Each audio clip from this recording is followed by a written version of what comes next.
Nikazini ambacho nitatoa, kiwango ambacho nitatoa. Lakini leo baba wakati anahubiri anasema yeye hakuwa na mpango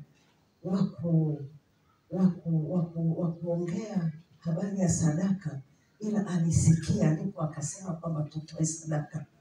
Sasa nikawa namuuliza Mungu, sasa nitoe kiasi gani? Maana jana nilisikia kwamba mtumishi aliyekuwa anahamasisha akasema kwamba utoe kile ambacho Bwana atakuambia utoe. Sasa wakati baba anaendelea kusema, Mungu, nikutolee kiasi gani? Nikutolee nini? Sasa wakati anaendelea kuhubiri anatuambia huu ujumbe mzito, mpaka nikatoka nyuma nikaja kusogea hapa.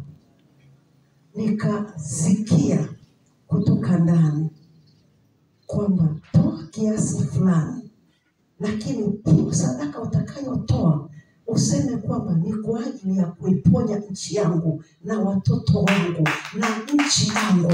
Nikaambiwa na kiasi, lakini nitamkie ile sadaka kwamba ni ya uponyaji wa nchi yangu. Amen. Bwana Yesu asifiwe. Bwana Yesu asifiwe.